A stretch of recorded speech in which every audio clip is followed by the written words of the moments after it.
Hulk Hogan documentary. What's it called? Real American. He's a real American. He's tanned. He has blonde hair. He eats his vitamins. He does. And he says his prayers. And he got cancelled.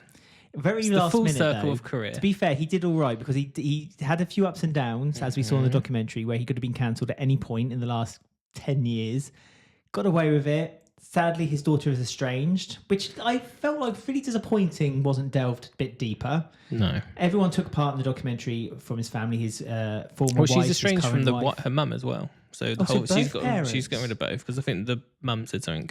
Well, see, this is it. This is a documentary I would have rather seen. I'd rather have watched why Brooke has become estranged from her whole family. Well, they glossed over it on the documentary. It was when his sex tape leaked, and then he won the money in the court case. And then after that, the people who had the sex tape then leaked his racial abuse that was in the same video.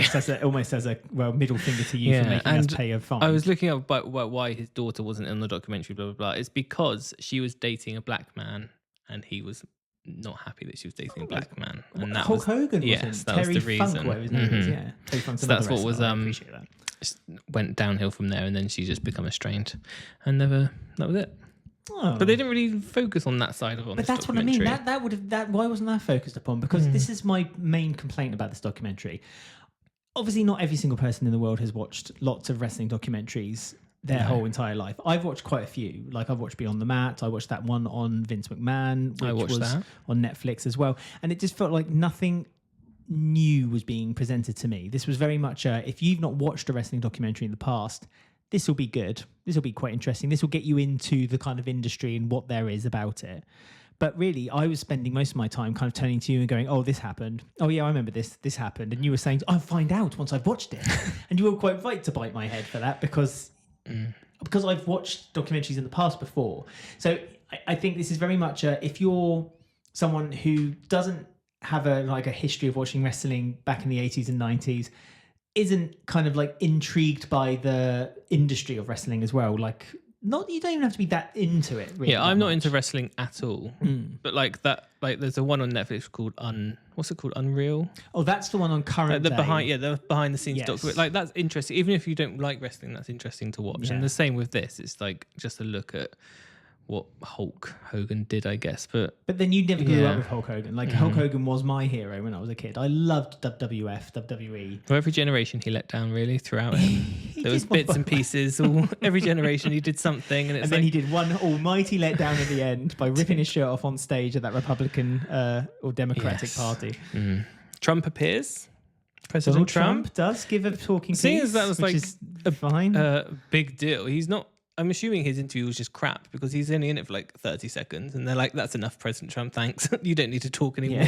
You're just mumbling about nothing. So they didn't really use... the fact that they had all that time and effort to get him, they had about a few lines. It took that much effort to get him? Donald, I like to be on screen as often as possible, Trump. Yeah, they didn't use it very much. They even played an audio clip that he sent to Hulk Hogan saying, you got the best ratings. I got the best ratings when you came on stage and ripped your shirt off. It's like, oh, Donald Trump, here we go again. It's recycling the old crap. But it's a long documentary. It's 4 episodes, but like some of them are hour and 20 each, and I feel like they could have. It just felt ran out of steam at the end. It really ran out of steam. Like I would say the first 2.5 episodes were fun, and then by the halfway point of the 3rd episode, I was a bit like, I'm beginning to get a bit bored now. I thought maybe the 4th episode, because that's when they were going to look at him being cancelled and all the bits and pieces of the sex tape. I thought that might be a bit more interesting, a bit more stuff I might not learn or know. But no, not really. I was a bit bored, to be honest with you.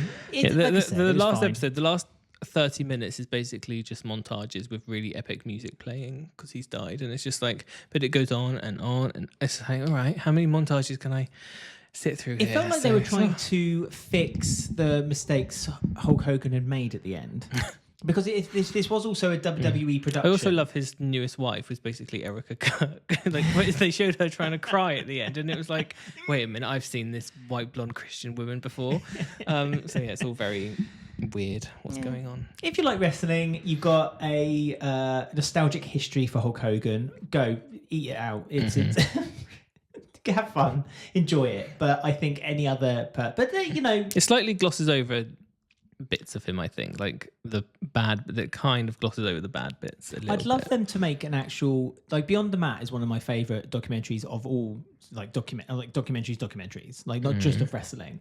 And it's interesting because it kind of shows the industry at its rawest. And like that show that they're showing on Netflix now, the one you were talking about, where they talk about Unreal, it's fine, but it's still kind of done with a very much a glossy approach of, yeah, but look how great the spectacle is, look how brilliant the product you get at the end of it is. Yes, it was tricky this moment, yes, it was a problem, but we still were able to produce this. I'd much rather see the kind of like the actual underbelly of wrestling. And I know wrestling has cleaned up its act a lot in the last 10 years.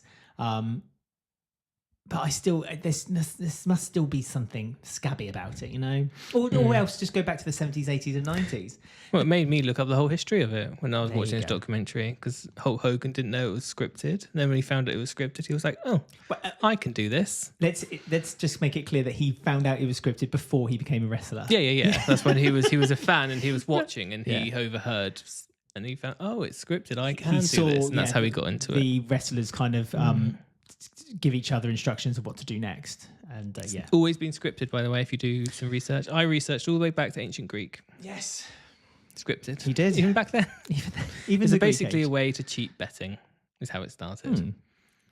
You used Turn to up to a city, you and your mate, you'll lose this one, do loads of bets, go to another city where they don't know us, you'll lose this one. easy.